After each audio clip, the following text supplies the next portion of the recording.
Has your marketing gone bitter or sour? Sit back and enjoy top shelf strategies from the search bar, where we're serving up insights for your digital marketing to work successfully.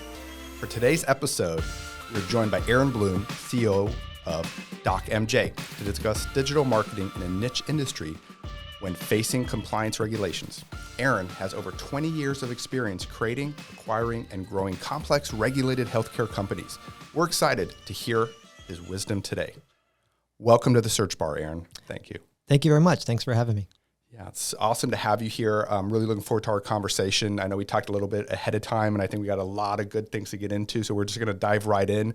Want to start off with your roots, right? So I think it's really interesting to kind of hear where you're from, where you grew up, and kind of, how you got to sit in this chair here today. Sure. Thank you so much for having me today. I am a native Floridian, born and raised in Tampa, Florida. Been here virtually my whole life. Went away for school and worked in New York for 3 years, so I have that experience in perspective. But otherwise, I've been in the great state of Florida. Fantastic. So you don't really hear that many native, I don't even know what we call ourselves, Tampians, or right? Is that the right? Close enough, sure. Okay, we'll go with it. So we don't hear about that many native Tampians. So that's awesome that you kind of came back here in Tampa. And so just, with your career, how did you get started in that field? So my field now is medical cannabis. And I started over 20 years ago as an attorney representing healthcare professionals. I represented doctors, nursing homes, hospitals, nurses. And it grew from representing them to owning and operating healthcare facilities, nursing homes, assisted living facilities. And sort of an outtake of that moved into the medical cannabis. I was looking for a way to help people.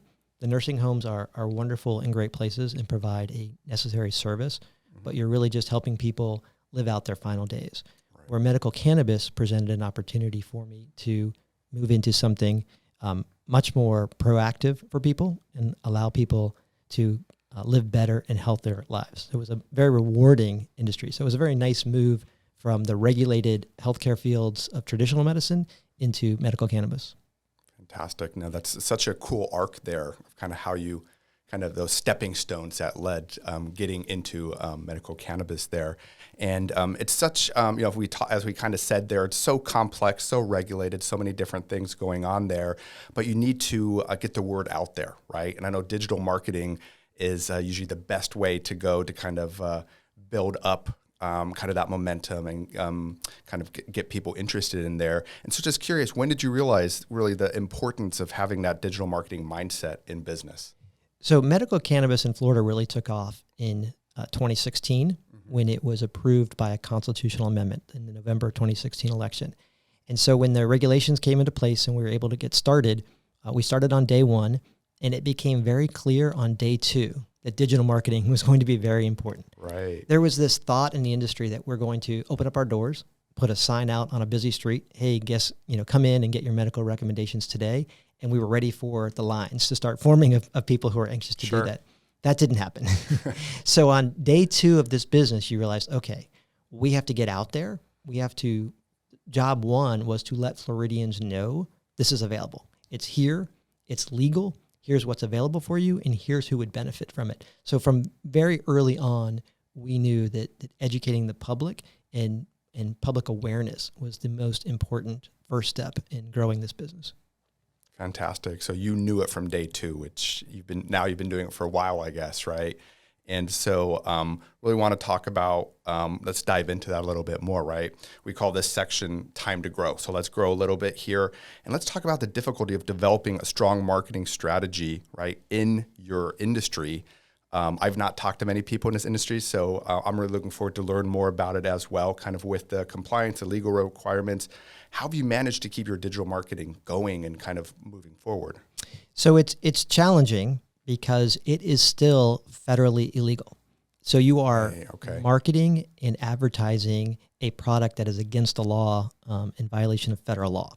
So that adds a lot of complexity. A lot of traditional forms of advertising are just not available, either because they violate federal law or they violate state law. And each state is different. So you have to be aware of what are the state rules and what are the state restrictions about what you can say and where you can and can't say it.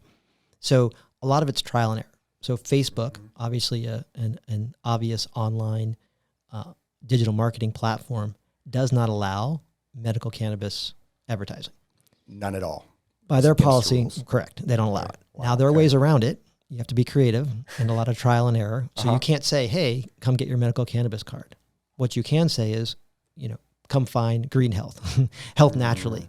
And, the further away you get from using the prohibited terms, the less effective it becomes, the more likely it is to be approved and you can run with it, but people might not know what you're advertising. Right. So it's a very delicate balance of how to message something that is permitted by these platforms, but also effective. So it's a lot of trial and error, a lot of testing, and you learn over time what works and what doesn't work. And that's the sort of the challenge and sort of the fun. Yeah, no, fantastic. So great example there with Meta Facebook. Is there any other channels that you've tested, kind of had trial and error like that as well?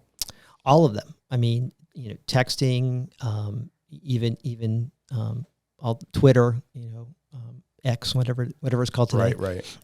Again, they have varying rules, sometimes inconsistently applied and ever changing as medical cannabis grows to be more and more commonplace and more accepted.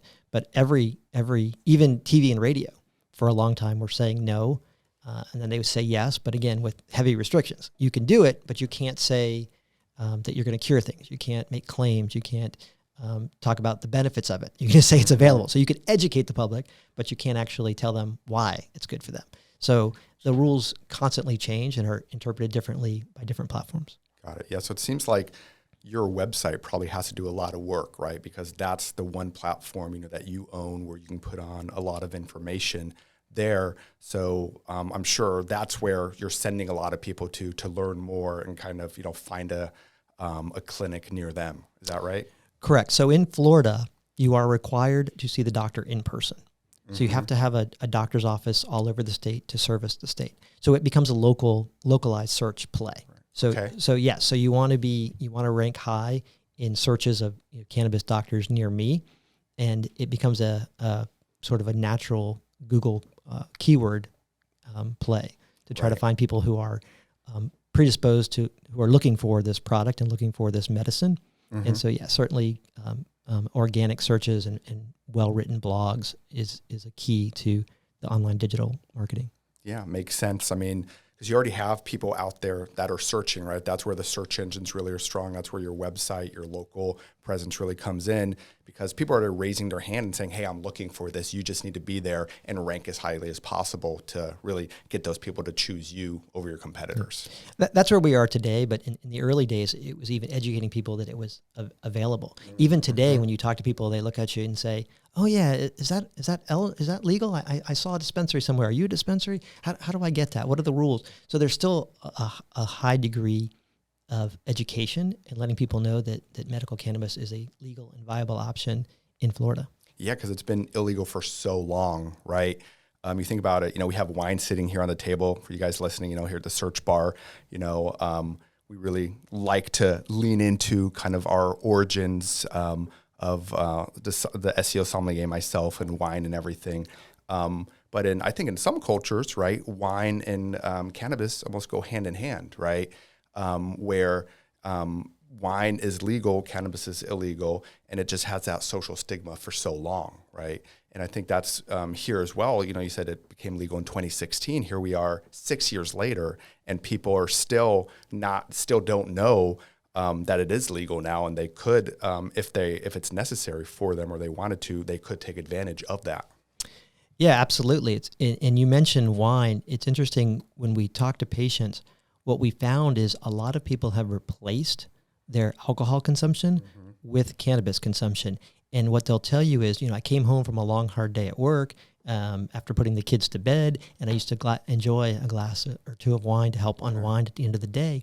Cannabis will do the same thing for you without the calories, without some of the negative impacts of alcohol. So we have a lot of patients who have replaced their sort of anxiety treatment, if I can call it that was alcohol, with medical cannabis. Fantastic. Yeah. Well, I don't want to get too much into the medical side of it here, but that seems like another discussion for a later point, perhaps, to talk about that more. But that's part of the education part, right? Yeah. And explaining to people the benefits and how it can be used and why you would benefit, even though you say, hey, I don't need this. Maybe you don't because you're self-medicating with alcohol. But if we can educate people to the benefits, they can learn alternate ways to treat their symptoms. Awesome. And that's, coming full circle there kind of with all the digital marketing and everything. I love that. Is there a certain campaign or one campaign out there that you're really proud of?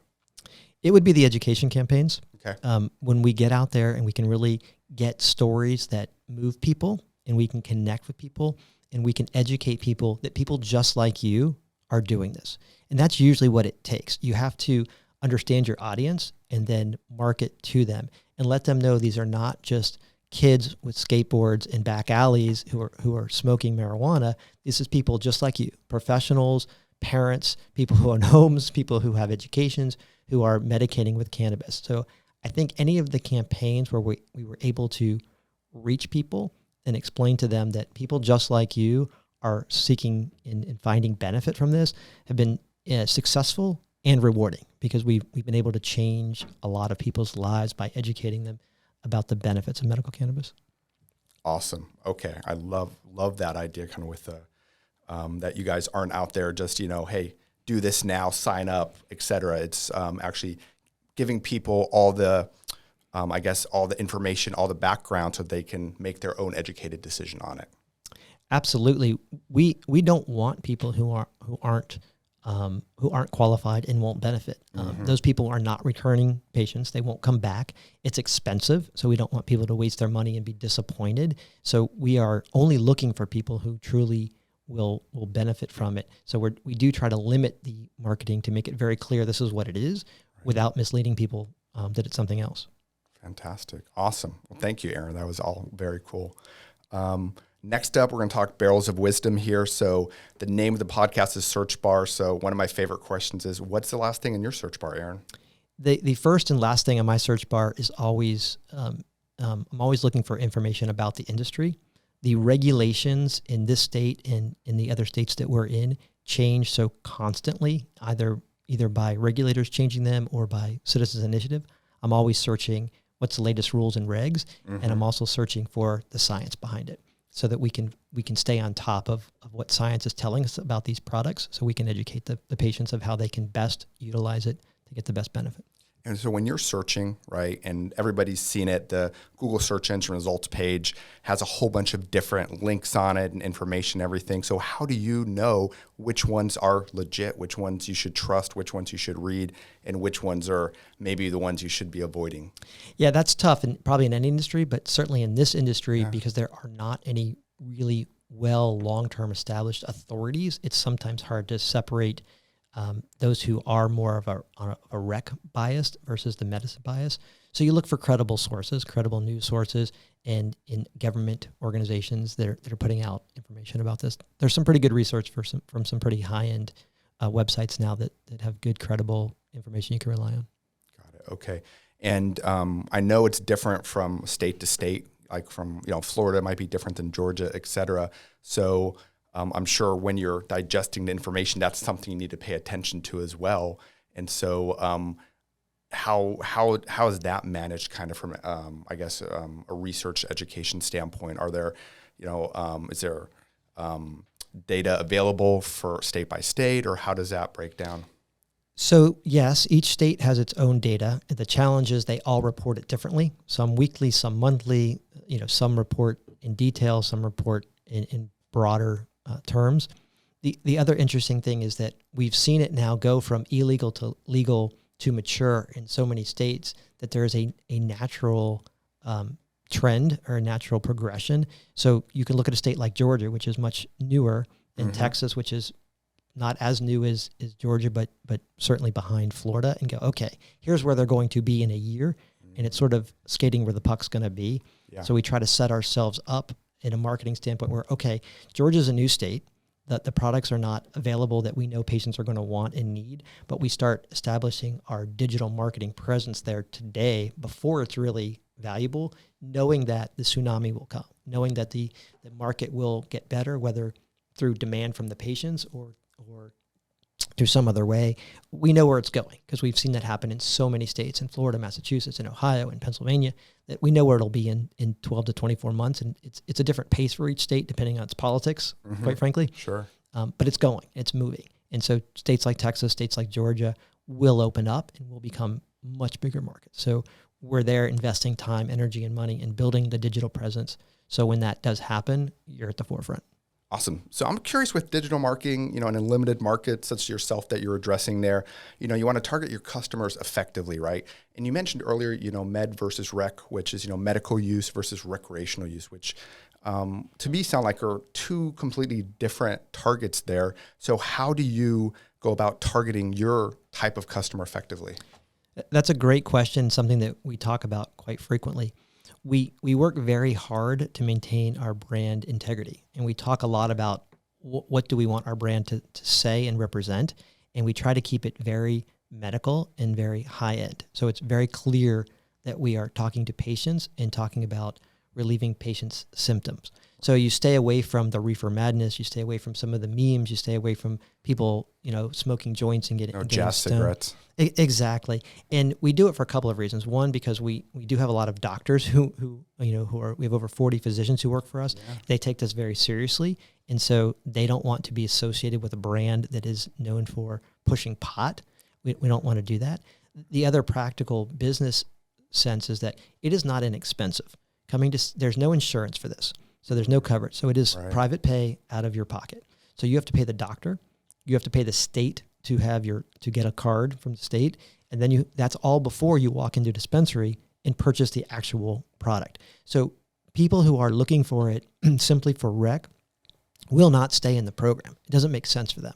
And so there's just no reason to go ahead and to market to them. So we work very hard to maintain a brand that represents the medical side of it without implying or having anybody assume they can come to us, easily get a card, and just go smoke for recreational purposes. Makes sense, yeah. And I'm very impressed with what a great job you guys have done at that, right? Because it's so easy to kind of fall in with kind of the established kind of mindset of, it's a recreational thing, right? It's not a medical thing. So that comes back to the education part, I think, as well, which you guys do a fantastic job at. So just curious, you're on the brand side there at DocMJ. I'm on the marketing side as a marketer. What can marketers such as myself or an agency who's approaching companies like you and want to pitch you for their services, do you have any tips or tricks for agencies or marketers? The most important thing I would say for me personally is to understand my business before you make the pitch. People will come to us and they will pitch how to sell more product. Well, I don't sell product. We don't touch the plant, so we don't sell the product. We don't grow the product. We are not a dispensary. And even the rec versus medical side, we are not looking to just drive as many eyeballs as we can to our website or as many humans through our doors. It's not a fast food restaurant. These are people who have to have qualified conditions. In the state of Florida right now, we have about 4% of the population that's on the registry. And the estimates are that maybe 6-7% of the population could ultimately qualify under the current regulations. So this is not a mass market to everybody in the world. We have a very specific market of people who are willing to try medical cannabis, have the qualifying conditions, and would benefit from it. So when people come to me and clearly don't understand what my business is, it's a sign that it's probably not going to work as a relationship and probably not going to work as a partnership. So I would say, number one, know the actual business side of the client you're pitching to. Because I am open and I am always listening and always looking for who has a better idea than I do, who has an idea that we haven't tried, and we try everything. I mean, there's really nothing that we won't go after and see what works. Makes sense, and I think that's a tip. No matter who you're approaching, right? Like, do your homework, understand what they're about. For myself, when I'm interviewing people for employment for a job, and I ask them, hey, why do you want to work here? And they don't even know anything about the company. They haven't even looked at the website. It's definitely scary, right? Same thing, when you're pitching a brand, is you want to understand what are they about, who are they targeting, not just coming up with a cookie cutter solution. So thank you for sharing that. That was great. All right, so next up is the perfect pour. Probably my favorite part of the podcast here. So Aaron, ahead of time, we sent you some Mad Libs, AKA fill in the blank story, to help create a wine label, right? That's uniquely yours. And I'm just curious what you came up with there. So for our label, we would call it Natural Relief. Nice. Okay. Very cool. And what would the 2 key ingredients be? So my bottle of marketing has 2 key ingredients, which would be compassion and education. I love that. Okay. And the blend is best for anyone who wants relief from suffering. That's awesome. So very cool. I want to talk more about the 2 ingredients, right? So education keeps coming up, right? So I think we already covered that pretty well of why education is necessary, why that's such a big part of the brand. But what about the compassion part? The compassion part is to reinforce the reason we exist and the benefit that we bring to our patients. I mean, the first question is, why you? Why should I come and give DocMJ my money and come see your doctor? I tell our people all the time, we don't sell appointments. Nobody wants a doctor's appointment. Nobody wants to go see a doctor. Right. We have to sell compassion for their suffering because we are offering relief from that suffering. We are offering a better night's sleep. We are offering a day free from stress and anxiety for people suffering from PTSD and other mental issues. And we are selling and providing relief from suffering from people who have chronic pain. And those are the main reasons they come to us. So if we can be compassionate to those people who come to us in a suffering state, it goes a long way to brand loyalty, to serving the patients well, so they'll come back to us when they're due for renewals. And they've tried everything else. But before you come to cannabis, you have tried every other drug on the market. You've tried other forms of relief. And so most people come to us as a last resort. So we have to understand their suffering and make sure we're sensitive to that when we deal with them and let them know that we care. And we're not just there to run them through a system and through a doctor's appointment. And that's why it's just so important that that's an element of our business. No, beautifully said. And I can almost picture the manifestation of that, like how that comes through, in your marketing campaigns, on your website, and in the doctor's office and everything. You said something interesting, right? They've tried everything else before, and this is kind of almost like the last resort that they're trying. Is that something you think that might change over time with more education, or do you think that's kind of the place for medical cannabis? No, I think the education leads to more people trying it, which leads to more acceptance. Mm-hmm. So the reason people come to us last, because it's much more socially acceptable to go and get a painkiller from your primary care doctor, to go get some antidepressant from your primary care doctor or from a psychiatrist. That just seems like the natural first course that everybody tries. Insurance covers it, so it's easy, it's available. So I don't know when that changes, but yeah, I think that we're offering, and medical cannabis offers, an alternative to those traditional medicines that provide equal, if not better, relief without the risks and the side effects. All right, so let me throw you a curveball here. So I recently had a sinus infection, and so I went to the doctor, and you get the Sudafeds and all the other things there. And someone texted me and says, weed is the answer. You should have had weed. And they said, well, maybe it wouldn't help, but at least you'll feel better. So just curious, is that one of the applications for it or not? It's not necessarily an application for an infection or for a virus.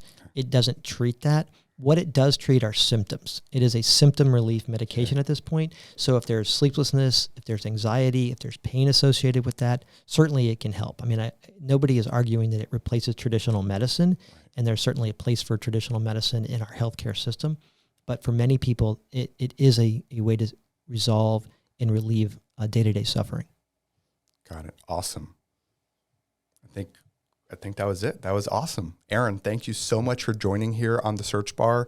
I hope everybody listening out there had as much fun as I did learning all this awesome stuff. So cheers to everyone, and thank you so much for joining us at the Search Bar.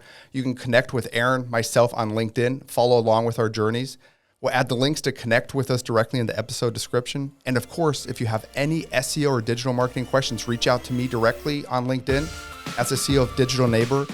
You can probably tell I love talking about this topic, about digital marketing, SEO, anything out there. Always happy to talk shop with anyone. And we really hope we filled your glass with digital wisdom. And we will see you for the next episode of the Search Bar real soon. Aaron, thank you so much. Thanks for having me. It was great fun.